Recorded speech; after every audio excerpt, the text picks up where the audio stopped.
Olá, você que nos assiste na TV Câmara Natal, no ar, mais um programa Letras Potiguares, o seu encontro semanal com as letras e com a cultura do Rio Grande do Norte. Hoje nós temos aqui uma pessoa muito especial, né? Uma pessoa muito atuante na cena literária da nossa cidade, por que não dizer do nosso estado, e que finalmente atendeu o nosso convite. Deu certo, né? Deu. Seja bem-vindo, Carlos Fialho. Obrigado pelo convite e que bom que eu pude atendê-lo prontamente, né? Bem prontamente. Inclusive que ajudou, né, a compor aqui essa arte do cenário do programa, uma contribuição. E eu gostaria que assim a gente fizesse um bate-papo, né, descontraído. E eu vou começar assim com uma pergunta assim bem clichê, né? Você por você. Carlos Fialho por Carlos Fialho. Quem é Carlos Fialho na literatura do Rio Grande do Norte? Eu costumo dizer assim que tem uma frase que eu aprendi, acho que num dos meus primeiros estágios, como até para contextualizar também as pessoas, que quando você fala que o logotipo do programa eu contribuí, é porque o autor desse logotipo é o designer da Escribas, que é o Danilo Medeiros. É uma coisa que acho que muita gente talvez não saiba, que eu, além de editor de livros, eu também trabalho com publicidade, né? Eu sou publicitário de formação, então eu tenho essa profissão de publicitário, mas só nas horas pagas. Gostei do trocadilho. Aí o que é que acontece? Eu tenho uma frase que eu aprendi no primeiro estágio que eu fiz, que eu estagiei com um redator, que é Ayrton de Castro, que é um cara que eu aprendi muito com ele, que vem a ser inclusive irmão do Neleandro, que hoje é autor da minha editora, que eu gosto tanto de escrever que é capaz de um dia eu aprender, né? Então, assim, eu acho que na literatura eu sou uma pessoa que escreve porque encontrou, primeiro na leitura, desde muito cedo, desde a infância, um vetor de lazer, um vetor de prazer. Eu tenho na leitura algo que eu gosto de fazer nos meus momentos de folga, nos meus momentos de ócio. E ao ter descoberto nisso uma fonte de prazer tão boa quanto praticar esporte, quanto assistir um filme ou uma série, quanto ter conversas estimulantes e agradáveis com amigos, quanto qualquer outra coisa que eu gosto de fazer em momentos de lazer, ao ter descoberto isso na leitura, eu passei a ser um leitor tão quanto mais que teve algum momento da minha vida que escrever também passou a ser importante.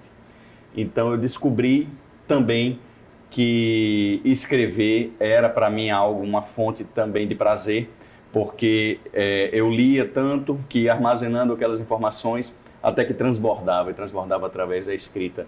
Então acho que na literatura, para responder objetivamente a sua pergunta, eu me defino como alguém que gosta de escrever e que tenta transmitir, através dessa escrita, algo agradável para os leitores, para que eles gostem tanto de ler aqueles textos que eu produzo, quanto eu gostei de escrever no momento que eu estava fazendo.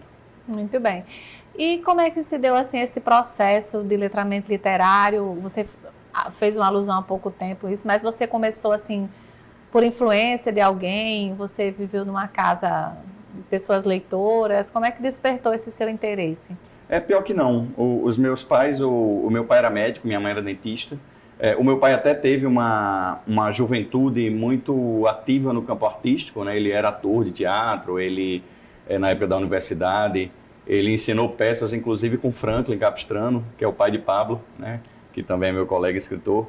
Mas depois que ele passou a exercer a medicina profissionalmente, ele meio que largou as artes, as letras, essas questões. E a minha mãe, ela era muito religiosa, então ela lia muitas coisas bíblicas, então a leitura ela era muito direcionada, muito devotada. A minha inclinação pela leitura se deu muito por acaso. Uma vez a gente fez uma viagem, eu criança ainda, tinha aprendido a ler há pouco tempo, e eles me deram uma revista em quadrinho de presente. E eu li e fiquei encantado. Só que eu comecei também com as historinhas em quadrinhos. Foi uma revista, a Disney Especial número 33, Os Gigantes. E aí eu passei a ficar fascinado com aquele tipo de leitura e passei a colecionar. E através desse colecionismo de HQs, eu lia todas que eu ganhava e passei a ser um leitor. E ao me tornar leitor, passei a ter também uma maior desenvoltura nas matérias mais ligadas à área humanística, né, na escola. E passei a ter uma desenvoltura maior também na leitura, na escrita, no meu desenvolvimento escolar. E quando você muito jovem, vai ficando bom em alguma coisa, né, você passa a gostar de fazer aquilo, né? É algo natural no nosso desenvolvimento, né? Tanto que quando eu estou dando uma palestra assim numa escola, que sempre os meninos perguntam, né? Por que você é escritor? Né? E eu gosto de responder, porque eu não sei desenhar, eu não sei tocar nenhum instrumento, eu não sei dançar direito, eu não sei cantar, eu não sei falar bem em público, eu não sei fazer uma série de coisas. Olha que você sabe falar muito bem. Desculpa interromper, mas nós participamos de uma caravana que você leu um poema lá bem rápido e os meninos ficaram loucos. Essa história de não saber falar bem em público não é verdade. É verdade. Isso aí foi um lapso de falsa modéstia, mas eu não era quando eu era jovem. Isso foi uma habilidade treinada pela necessidade. A partir do momento, já na vida adulta, que eu precisei, com a publicidade, apresentar campanhas, que eu precisei, por causa da literatura, conversar com públicos diversos, aí eu desenvolvi isso. Mas na minha juventude eu não era bom. Então, como eu não sabia fazer nada direito, a literatura, a escrita e a leitura foram as atividades, as ações que me acolheram. E ao me acolherem, as coisas que eu fazia bem naquela época, foi o que eu escolhi focar. E foi o que me trouxe até aqui, até esse momento dessa entrevista. Que bacana. Carlos, eu queria assim que você fizesse, por gentileza, acho que você tem muita propriedade e legitimidade para isso, você fizesse assim, sob o seu ponto de vista, sob a sua perspectiva, um panorama das letras do nosso estado, como está a produção literária do nosso estado, como está esse sistema literário, né? E aí, você certamente falará da Escribas, né? Eu queria que você fizesse esse panorama, esse voo assim rasante sobre como você enxerga o cenário literário do Rio Grande do Norte agora na contemporaneidade. Eu vejo, e já há muito tempo, né, uma efervescência muito grande. Hoje em dia, e já há vários anos, tem se publicado bastante. Muitos livros são publicados, temos várias editoras ativas, temos editoras especializadas em livros infantis, temos editoras que fazem livros por encomenda. O próprio trabalho da Escribas chegou aos 20 anos com muito vigor, com muitas publicações. É um cenário artístico, cultural, que depende muito, e não é só aqui, acho que é algo brasileiro e mundial. As artes e a cultura, elas precisam de apoio do poder público mesmo. Se você for ver o fomento ao teatro, ao audiovisual, e também à literatura, são medidas necessárias para que haja o desenvolvimento, porque quando se está iniciando ou quando se está publicando primeiras edições, primeiras encenações, você precisa de algum suporte para que você possa publicar, realizar e, a partir disso, promover uma criação de público no médio e no longo prazo. Então, o panorama é de muita efervescência na publicação, mas também de uma necessidade muito grande da continuidade seja dos editais permanentes, como a Aldir Blanc, a Política Nacional Aldir Blanc, como os editais sejam estaduais ou municipais das leis de incentivo, e também de programas como o RN Literário do Governo do Estado, que é um programa que já há vários governos diferentes, ele muda de nome, mas a lógica é a mesma. É um programa que fomenta a aquisição de livros literários para as bibliotecas escolares da rede estadual de ensino. E esses programas, essas medidas, eles promovem uma oxigenação monetária mesmo no mercado literário e faz com que seja possível que as editoras sobrevivam e que haja mais e mais autores publicando. Esse é um cenário mercadológico, econômico, mas se você me pergunta especificamente com relação à fertilidade de publicações, eu vejo muita coisa sendo feita, muita coisa sendo publicada, realizada, e tem o tempo todo autoras e autores novos surgindo, e um mais incrível que o outro. Eu vejo um momento muito positivo. Eu sou, apesar de tudo que a gente passa, de todas as dificuldades, de toda a aridez que a gente tem que percorrer para poder realizar os projetos, os trabalhos, apesar disso, olhando em perspectiva, eu vejo que a gente realizou muita coisa e tem realizado ainda, então acabo tendo que ser otimista, porque a gente, se é difícil a gente faz, imagina se a gente não vai continuar fazendo. Claro que vai. Claro que vai. E aí, como é que surgiu a Escribas, Jovens Escribas? Como é que esse movimento surgiu? Surgiu através exatamente quando eu comecei a escrever criativamente de uma maneira mais organizada e comecei a escrever mais precisamente um primeiro livro de crônicas de humor. Eu fui movido pela curiosidade de pesquisar se não havia, naquela época eu era efetivamente jovem, né? Então, ainda somos. Somos jovens há mais tempo, mas sim, somos. Eu comecei a pesquisar se não havia outros escritores na mesma situação que eu, né? De uma idade parecida, com livros engavetados, querendo publicar. E aí eu encontrei alguns e a gente resolveu formar um coletivo. E esse coletivo foi nomeado de Jovens Escribas, que virou um selo literário e depois uma editora. Para publicar, para dar vazão a essas, inicialmente, os seus escritos. Isso, esses escritos iniciais desse grupo de escritores, e a gente resolveu fazer através de um guarda-chuva único, né, uma marca que publicou A ideia inicial era bem despretensiosa, a gente pretendia publicar uma primeira coleção de livros e depois, com esse cartão de visita, né, a gente tentaria publicar por editoras mais estabelecidas, né, de repente até de outras regiões do país. Mas aí a gente gostou de realizar aquele trabalho. A gente trabalhava com comunicação, éramos 3 publicitários e um jornalista, e nós mesmos fizemos a divulgação e percebemos uma série de fenômenos que aconteceram a reboque das características que a Escribas teve desde o início, que era de ter o fato de a gente ter criado uma marca, Jovens Escribas, atraiu muita atenção da mídia, da imprensa, todo mundo ficou curioso. Os lançamentos de um autor, eles acabavam automaticamente promovendo do próximo, porque era como se fosse uma continuidade. Então, o Patrício Júnior lançou, e o lançamento do Patrício Júnior, o público dele, meio que parte do público dele, já foi no lançamento do Michone, que foi alguns meses depois. Aí o público do Michone também aderiu ao do Tiago de Góes, e depois ao meu, e assim a gente foi criando algo coletivo. E os nossos lançamentos também, pela idade, pelas características, pelo fato de a gente transitar numa bolha social da cidade, que é essa bolha da comunicação, da cultura,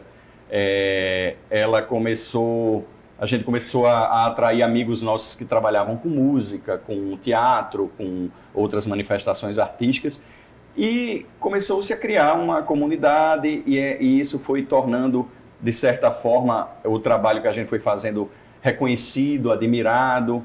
Daí a gente começou a chamar a atenção da imprensa do Sudeste também, começaram a fazer matérias com a gente, e pronto, faz 20 anos que esse movimento meio que se retroalimenta e se repete, né? Tanto que agora, esse ano, eu fui autor convidado da Flip, né? O Festival Literário de Paraty, através da Casa Acaso, né, que tem um potiguar como um dos sócios, que é o Otávio Santiago. Eu acabei sendo convidado para lá para ter uma mesa sobre os 20 anos da Escribas. E foi muito legal, mas é fruto de um trabalho contínuo. Eu sei que você está sempre inquieto, buscando coisas novas, né? Teve uma época que vocês pensaram em fechar, em encerrar as atividades, né? Acho que foi alguma coisa desse tipo, não lembro, assim. Mas depois eu vi que ganhou um novo fôlego, né? Acho que eu ouvi alguma coisa dizer em relação a isso, eu não sei. Você pode até depois, se quiser, esclarecer. Mas também a criação daquela livraria, palavraria, né? Não sei como é que está isso. Nos atualize com relação a isso? A gente está sempre se movimentando para testar novas ideias e para poder fazer com que a editora e o nosso trabalho de publicação e de promoção da leitura também, ele ganhe um escopo maior, ganhe um alcance, uma abrangência cada vez mais significativa. No caso do momento de dificuldade que a gente passou, foi ali na pandemia. Quando a gente teve uma pandemia que era para durar alguns meses, acabou durando 2 anos. E a gente, eu não digo que a gente quebrou, porque a gente está aqui ainda, mas a gente envergou. E foi difícil, porque a pandemia veio num momento em que a editora era a minha única fonte de renda. Eu tinha saído da publicidade e estava indo tudo muito bem até aquele momento. Até aquele Quer dizer, não estava indo tudo muito bem, as coisas estavam caminhando. Era a minha única fonte de renda, mas ainda assim era algo que pagava as contas e que, como boa parte dos trabalhadores brasileiros, eu sempre tive essa consciência de classe, de saber, não é porque eu trabalho para um CNPJ próprio que eu sou um empresário. Eu não sou. A maioria dos autônomos brasileiros que tem um CNPJ de certa forma, um trabalhador como todos os outros. E eu sempre tive essa consciência de saber que eu sou um trabalhador da cultura. E como um trabalhador da cultura, a pandemia foi muito dura. E mesmo com a Lei Aldir Blanc I tendo lançado um belo socorro, mas mesmo assim, as coisas, como a pandemia durou 2 anos, as coisas foram muito dificultosas. E aí teve um momento que eu precisei, naquele momento, anunciar o fechamento. Porém, quando passou e que voltaram a ter os eventos presenciais e que a gente passou o ano de 2022 sem ter custos de produção, porque a gente não tinha grana para imprimir livro, mas a gente tinha um acervo de mais de 7.000 exemplares de livros diversos para vender. A gente resolveu, não, beleza, nós vamos fechar, mas eu preciso de pelo menos 1 ano vendendo o que eu ainda tenho para poder... Não vou jogar fora os livros, né? Não ia fazer isso. Então, nesse ano, aí a coisa se inverteu, porque a gente, com a volta dos eventos presenciais, a gente voltou a vender pra caramba. E como a gente teve baixo custo em 2022, que não produziu praticamente nada novo, né? Só algumas reimpressões em pequenas quantidades, o lucro foi bem bom. E aí, nesse momento, eu refleti e eu desisti de desistir. Você desistiu de desistir, eu lembro disso também. Por quê? Porque eu percebi que nesse momento eu já tinha voltado a exercer a publicidade, já tinha voltado a trabalhar como redator publicitário, em campanhas políticas, com marketing político. Eu também já tinha sido convidado para virar gestor público, né? Eu passei 4 anos e meio como diretor do Procon Municipal. Enfim, estava com vários trabalhos simultâneos, mas eu percebi o seguinte: a Escrivas é um ativo do qual eu não posso abrir mão e pelo qual eu trabalhei durante muitos anos para ela chegar onde chegou, sabe? E aí eu resolvi desistir. Muito bem, que bom. E foi algo que é engraçado, né? Esse fechamento, como eu anunciei nas redes sociais, teve uma repercussão muito grande. Foi. Né? Teve pessoas... hoje ainda, teve aqui em Natal, teve no mês passado, ou foi esse mês, não sei, o Gregório do Vivier teve aqui ensinando a peça, né? A gente se encontrou rapidamente. A gente já tinha se encontrado na Flip também, mas esse ano ele falou comigo uma coisa assim: pô, que legal que vocês não desistiram, sabe? Quer dizer, a gente não tem ideia de quanto repercute essas ações da gente, mas o Antônio Prata já me falou isso, o quadrinista Gustavo Duarte, muita gente, o André Laurentino, que mora em Londres, muita gente acompanhou, a gente acha que não, mas eles acompanharam o meu anúncio do fechamento e depois acompanharam aqui, mas o que é que tá vendo? Continua publicando, não fechou e tal. Eles acompanharam, viram que eu desisti de desistir e eu fico feliz com esse, porque de certa forma é um reconhecimento, quando uma pessoa tão importante, tão admirada, chega para você e diz, poxa, que legal que vocês continuaram, que a gente fica feliz, envaidecido e chega num programa como esse e conta vantagem, né, para todo mundo. Mas o que é que você trouxe para nos mostrar? Você está com um livro aí, ou são dois? É um. É o meu livro mais recente, é o Cidadãos de Bens, que eu lancei esse ano. É um livro que é uma grande homenagem que eu faço à classe média brasileira, certo? Que é um livro de crônicas que se passa dentro de um condomínio fechado de casas.